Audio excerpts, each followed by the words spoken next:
Hey, this is Jeff from the Reading and Writing Podcast. Do you know what I love when I'm reading a great new book? A cup of tea. It's such a fun ritual. Settling down with a cup of tea and a new novel that I'm excited to read. Why not treat yourself to a cup of Plum Deluxe teas? Every loose leaf tea is hand blended, fresh, using only the best ingredients. From bold black teas to relaxing herbal blends, incredible dessert teas, or fun floral flavors, there's a delicious tea waiting for you. And I'm not making this up. They have a flavor of tea called Reading Nook Blend Black Tea. It's a tea that pairs perfectly with reading, writing, and relaxing. Plum Deluxe is a family-owned business, and they have one of the best selections of delicious, flavorful herbal teas as well as bold black tea flavors. Visit plumdeluxe.com/listen and use the promo code RWP to save 12% on your first order. Tea also makes a great gift. That's plumdeluxe.com/listen and use the promo code RWP. There's nothing better than enjoying a great cup of tea with a good book. And now you can get your great tea from plumdeluxe.com. Have you wanted to use your home equity to pay off debt or improve your house, but found the old way too painful? There's now a new, better option for accessing your home equity. It's called HomePace. Here's the key. It's not a loan, so there's no monthly payments or interest. Instead, HomePace gives you money up front as an investment in your home. That's right, you get money that you can use however you want without the burden of monthly payments. Then someday when you decide to sell, you share a portion of the gains or losses in your home's value with HomePace. That means if your home's value drops, HomePace takes a loss too. HomePace gives homeowners a better choice to access home equity. No monthly payments, no interest. To get an instant quote, go to homepace.com/quote. It takes less than 5 minutes. That's homepace/quote to get started. Welcome back to the Reading and Writing Podcast. My guest today is Lou Mathews, author of the new novel, Shaky Town. Lou, welcome to the podcast. Thank you, Jeff. Well, if someone hasn't yet heard about your new novel, Shaky Town, how would you describe the novel? Well, it's a book that is linked by place. It's very similar to a number of books that influenced me. First, Whitesburg, Ohio, which is kind of the father of the genre. But after that, there were a couple books, two British books, British writers. Nell Dunn, who wrote a book called Up the Junction, which was the first book that absolutely turned me into it made me think I could be a writer. The second was by Pat Barker, who won a Booker Prize a couple years back, called Union Street. And the linkage in both was place. Another influence was The Women of Brewster Place by Gloria Naylor. And one of the things that has struck me is that these are books that are stories, but they've always been linked stories, but they've always been sold as and accepted as novels. And I think it's because of that linkage, because of that through line, that the sense of place really is what works for readers. Cannery Row is another example of the genre. This was Shaky Town is a neighborhood, it's an imaginary neighborhood, but it's where I grew up. The novel takes place in the 80s and basically talks about all the people who live in the region or work in the region or passing through. It's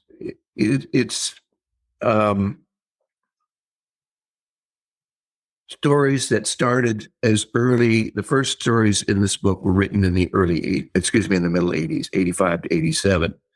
And the most recent work was finished about 2020. So there's a real range there, but it was an idea that I always had in mind. It was something that I knew I was going to write.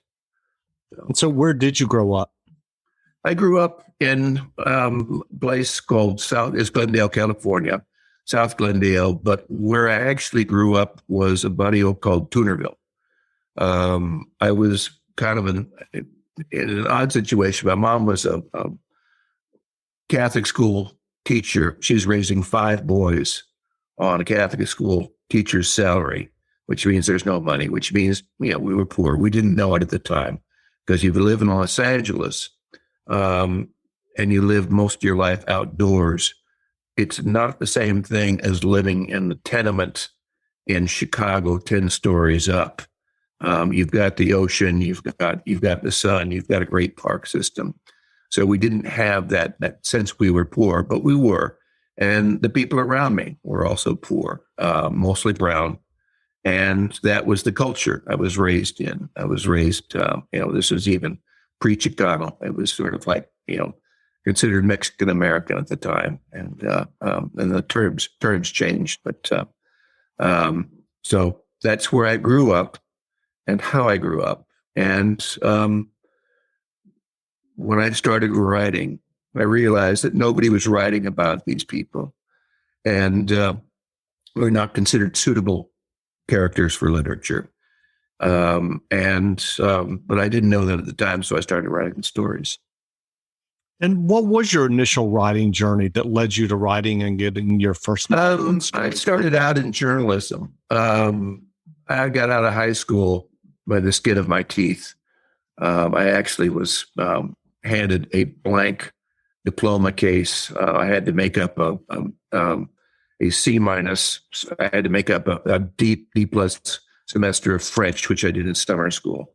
So I got my degree, went to junior college for a year and a half, flunked out badly, got married when I was 19, which was, in terms of a writing career, a real mistake. But I finally went back I was working as a warehouseman, realized that's not what I wanted to do for the rest of my life. Went back to Glendale Community College and spent 2 years there. I had to have straight A's so I could get a B average so I could go to UC Santa Cruz. But I started in journalism at Glendale JC. And basically, I thought that was going to be my career. I won a bunch of awards as the editor of the school paper, and actually had scholarships to USC and Missouri, which is a very good program. This was 1968, 69. And the problem was UC Santa Cruz was the most attractive campus in the world right then. Life magazine just did a feature on that. So I took one look at Santa Cruz and was hooked. Moved there and thought, again, I'd continue in journalism, but get a degree probably in politics. And then I took my first fiction class, first writing class, with Jim Houston, who remained a mentor for a number of years. And that hooked me.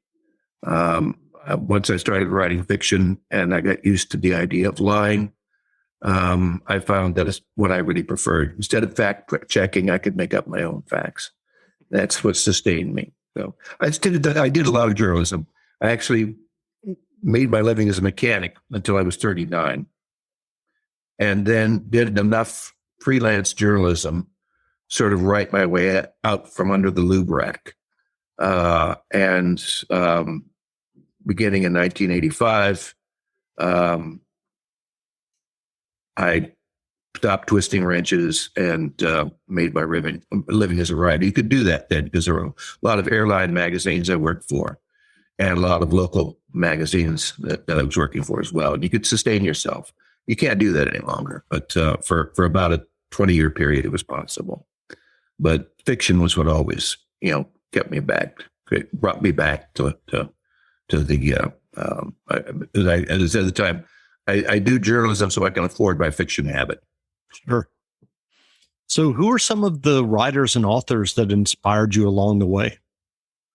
Well, I've mentioned one initially, Nell Dunn, whose book Up the Junction, which came out around 1963 and has never been out of print, And I was working as a page at the time at the Glendale Public Library. And there were two librarians there in the fiction division, Eva Thompson and Marie Weiss. And Marie, I think, knew that I was going to be a writer before I did. And occasionally she would press a book on me. And when I say press, she would hand me a book and say, you have to read this. And the first book she did that with was Up the Junction. And it remains a remarkable book. I use it with my students today. And the first time I read it, it's only about 130 pages. And it's the first and only book that I read cover to cover and then opened again to page one. And that book stayed with me for many, many years. I actually read her before I read Hemingway. When I read Hemingway, I understood where Nell Dunn was coming from.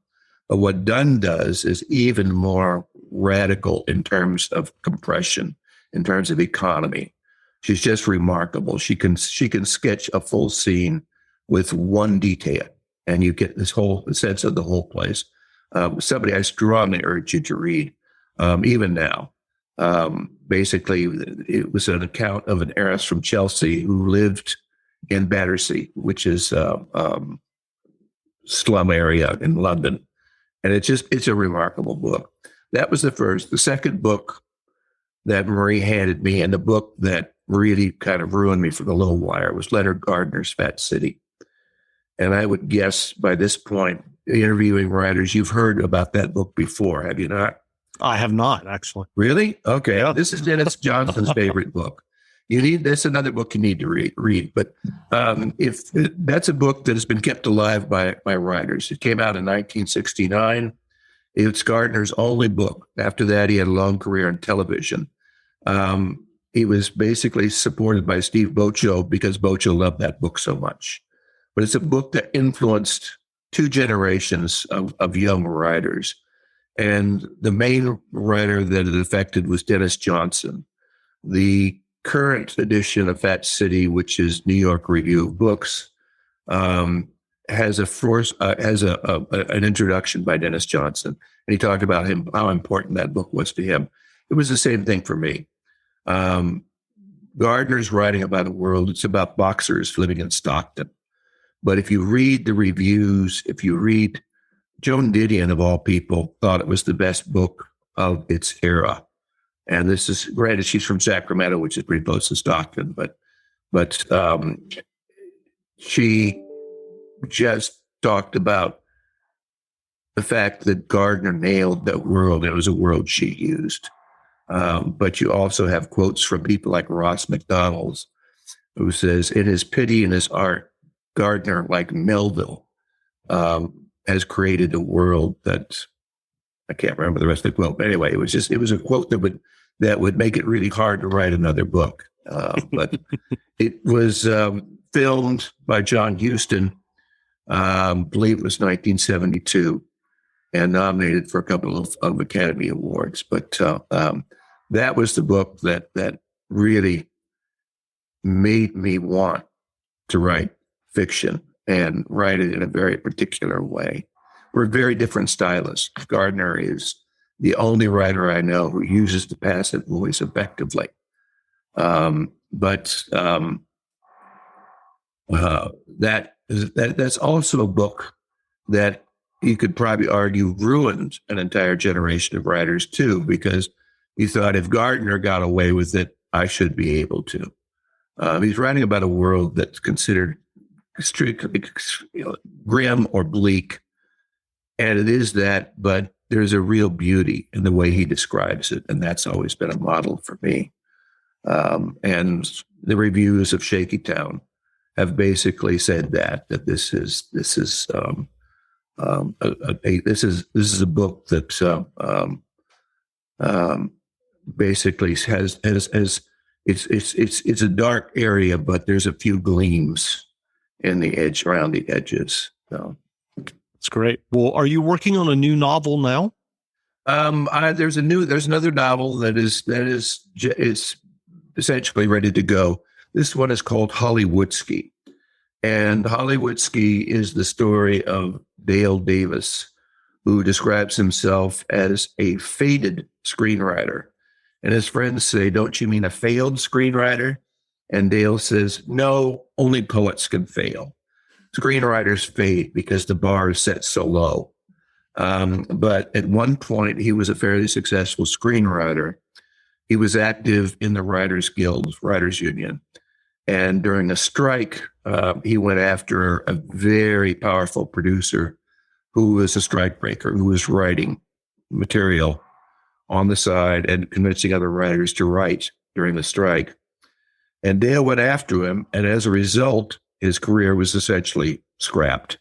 The guy made sure that Dale never got another job. So he's reduced to scuffling. He's reduced to teaching at community colleges.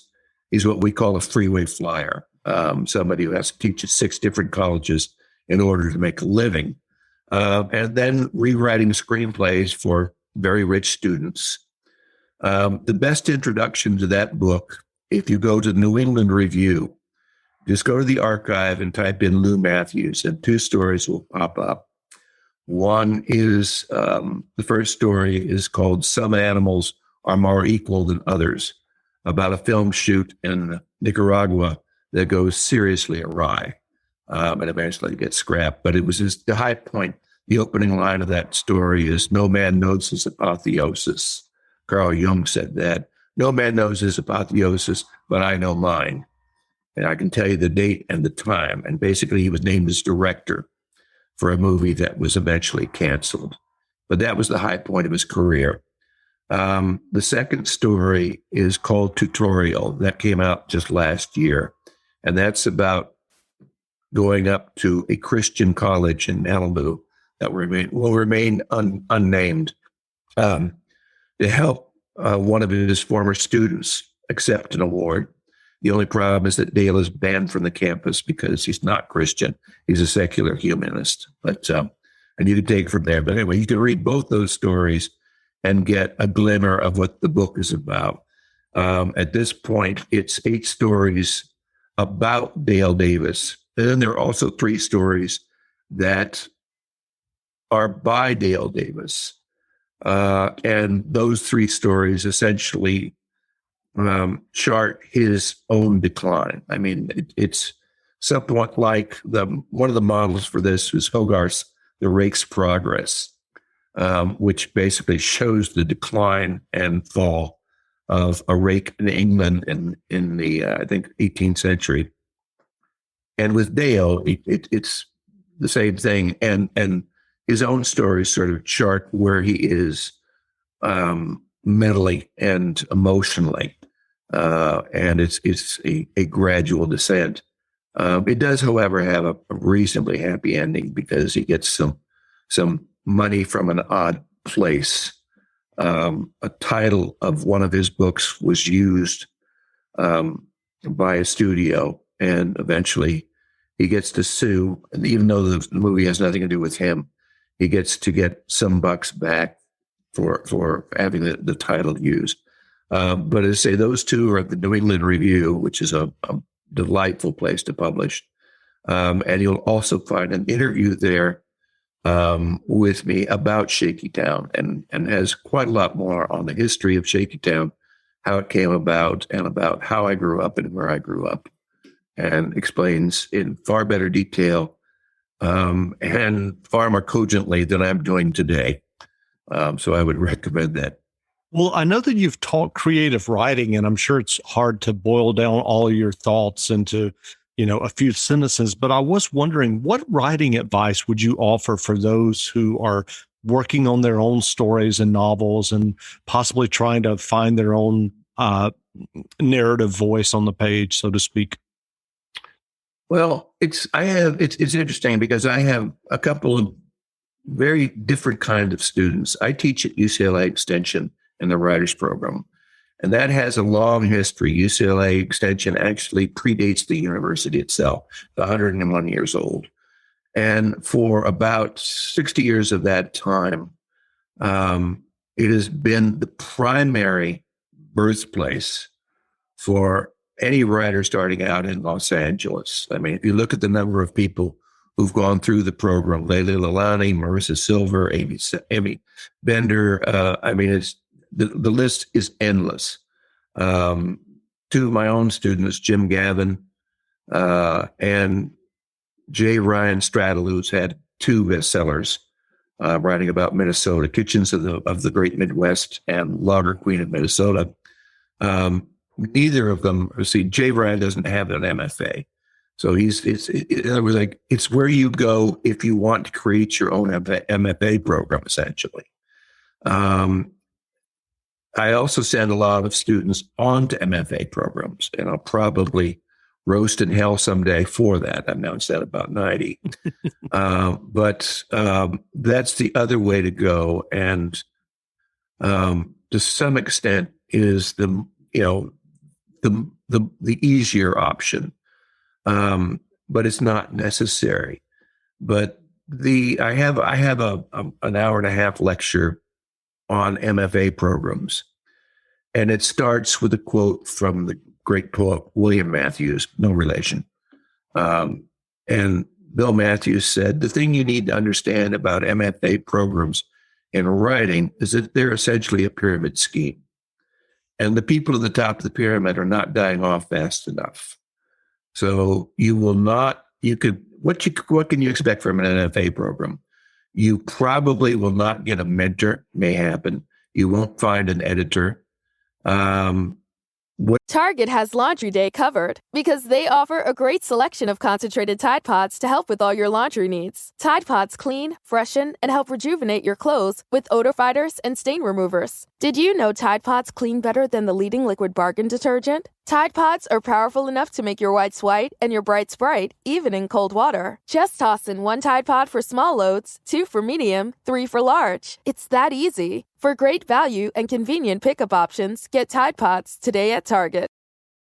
Geico asks, how would you love a chance to save some money on insurance? Of course you would. And when it comes to great rates on insurance, Geico can help. Like with insurance for your car, truck, motorcycle, boat, and RV. Even help with homeowners or renters coverage. Plus, add an easy-to-use mobile app, available 24-hour roadside assistance and more, and Geico is an easy choice. Switch today and see all the ways you could save. It's easy. Simply go to geico.com or contact your local agent today. You will know after 2 to 3 years is whether this is what you want to do with your life. And that's the only expectation you should have. You cannot get a teaching job probably on the basis of that unless you have a hot book that accompanies it. But you will know if this is how you want to spend your time. That's a little discouraging for a lot of people because they think, well, it is an apprenticeship program and, it shouldn't be like becoming a plumber. If you do your apprenticeship, then don't you get to be a journeyman? And then don't you get to be a master plumber? That's not the way it works. There's a good amount of luck that's involved always. Right place, right time. But it's a matter of staying with it. The one thing I've found across the board with writers who last, with writers succeed, is the quality of lasting. And it's through the thick and the thin. Whether you've had great success or not, it's whether you're able to sustain yourself emotionally and physically for the long haul, because that's what it takes, particularly if you're writing literary fiction. But every quarter, I will get somebody who has a breakthrough, and that's what sustains you as a teacher. To teach, you have to have hope, and the people I see in these classes, they say most of them are what we call adult learners. But so the range, right, the current class I've got starting October 5th, the range is from about 23 to about 65. Oops, sorry about that. And, they're there for a reason, which is also not the case. I once taught undergraduates and realized that's not what I wanted to do for a living because most of them were taking writing courses because they thought it was a myth. They thought it was going to be something easy and didn't realize just how much work is required to become a real writer, how much actual labor is called for. Flannery O'Connor is also probably my other huge influence. And she has 2 essays. writing short stories and the nature and aim of fiction. And those two essays are daunting because basically they tell fledgling writers just how much work is involved in creating a world with extension and weight, and a real world, that you can't just live in your head. Yeah. Sure. Well, what novels or nonfiction books have you read recently that you enjoyed? Oh boy, that would make my head spin. Some of it is tied up with actually students. I've ended up editing some work by students in the last couple of years. Sure. And there's a book I strongly recommend about Chavez Ravine, which is also a big part of Shaky Town. And it's called Stealing Home. It's by Eric Nussbaum. Came out last year and is regarded as the essential history of Chavez Ravine and the Dodgers, and how the Dodgers ended up taking over that area. It's a very complicated story. Eric is kind of a really interesting guy. From Culver City, grew up with Latino heritage. His family is from Cuba, and he grew up speaking Spanish, loving Spanish. Worked as a freelancer in Mexico for 1.5 years, which is hard to do, and then wrote the book because he was able to communicate with the families who were there in the 40s and 50s. That's an amazing book. I recommend that strongly. The other book that I finished editing about work production, I helped edit about 2 years ago, is The Logger Queen of Minnesota by J. Ryan Straddle. And that is, again, it follows up on Jay's first bestseller, which was Kitchens of the Great Midwest. 2 books I could strongly recommend. You'll find them at every airport in this country. And it does very well because they're solid books. They're eminently readable. Another book that I've reread recently by Dana Johnson, Elsewhere, California, is probably the best evocation I could think of what it's like to grow up in Los Angeles. Dana's now the head of the writing program at USC, a full professor there. But she records what it was like to be a kid of 10 or 12 on her way to Dodger Stadium in a way that nobody else is caught. What was the name of that? Elsewhere, California. Gotcha. And it's a really fine novel, Dana was also a Flannery O'Connor Award winner for a book, Break Any Woman Down. And she's now had 3 collections of short stories. Just a remarkable writer, and is just sort of finding. She's one of these people that is listed on the sort of the unknown writers, or the list of writers, best writers you've never heard of. She's showing up on all those list notes, which means I think she's probably going to be discovered. The other books I read in the last year, the Elena Ferrante Neapolitan Quartet, which have stayed with me. I thought I would read the first one, and I found that the characters are so fascinating. You can't give up on them. And one of the things I love is what translates. And I think that her characters are going to be remembered in the same way that Madame Bovary is. I think they will live on for a long, long time. Well, where can people find you online if they'd like to learn more about you and your latest novel, Shaky Town? It's Tiger Van Books. Just Google Tiger Van Books, and you will go to the website. Tiger Van Books is the imprint of Jim Gavin. Jim Gavin is a cult hero in many ways. He's a former student of mine, and instantaneous bond. Part of it was that we shared a same English teacher in high school, which we didn't discover until about 20 years later. But Jim published the first short story in the New Yorker, to my knowledge, about Los Angeles that was written by somebody who grew up here.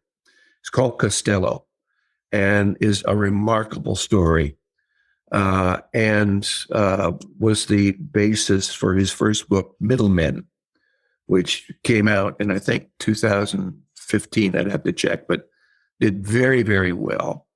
Since then, Jim has been working in television very successfully. As of 2 years ago, he had a cult show on AMC called Lodge 49. And if you look up Lodge 49, what you will realize is that it's the only show. It was 2019, 2020. And it was the only show those 2 years that was listed on every top 10 on every major newspaper and every major magazine for those 2 years. It was canceled. The usual deal, new executive comes in and wants to make her mark. And they cancel the show, which is still being mourned and still being discovered. But if you Google Lodge 49, you'll find out a lot more about Jim. And as a result of that temporary success, Jim decided that one of the things he wanted to do was start an imprint. And mainly it was to publish my book, because he realized that nobody in New York was ever going to touch it. It had been kicking around, and I mean literally being kicked around in New York City for about 4 or 5 years. So this was the only way it was going to happen. But if you go to the website, which is also fairly amusing, you'll learn a lot more about Jim and about Shaky Town, and how all this came about, because the journey has been fairly amazing. And at this point, given the reviews and given the attention the book is getting, certainly it's been worthwhile. We've really, really enjoyed the ride. That's great. Well, again, we've been speaking with Lou Mathews, author of the novel Shaky Town. The novel is on sale now, so go buy a copy. And Lou, thanks for doing this interview. Thank you, Jeff. Great.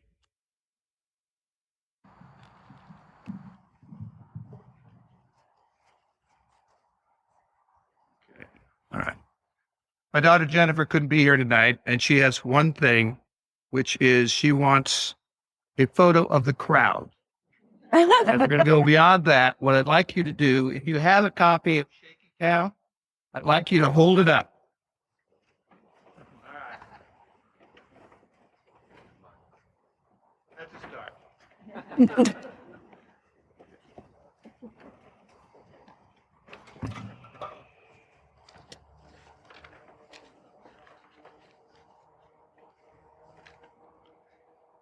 Okay, so that photo is going to be gold, because tonight we're going to go back to the Tiger Van compound and run these up to the lab, where they will enhance the photos and then start looking at them one by one. And we're going to divide you into 2 categories: who bought and who not. There are 2 people here tonight I have to thank for this book, Jim Gavin and my wife, Allison Turner, who bought the time for me to write. There's a much longer explanation of what Jim and Allison did in the back of the book. And once you've purchased that book, you can read it. Okay. We're skipping now to the art section of the evening. That's me and Miguel. At least that's the way Miguel put it. So we're going to be doing some readings. And what you're getting now is sort of a version of She Says, He Says. You're going to hear 2 stories from Shaky Town about 2 of its citizens, Anita Espinosa and Emiliano Gomez, next-door neighbors, friends, and enemies for 50 years. The first story, which I'll be reading, Doña Anita, is Anita's version of the truth. Then my friend Miguel will read Last Dance, which is Emiliano's version of the same lifetime. They don't agree on much. Doña Anita.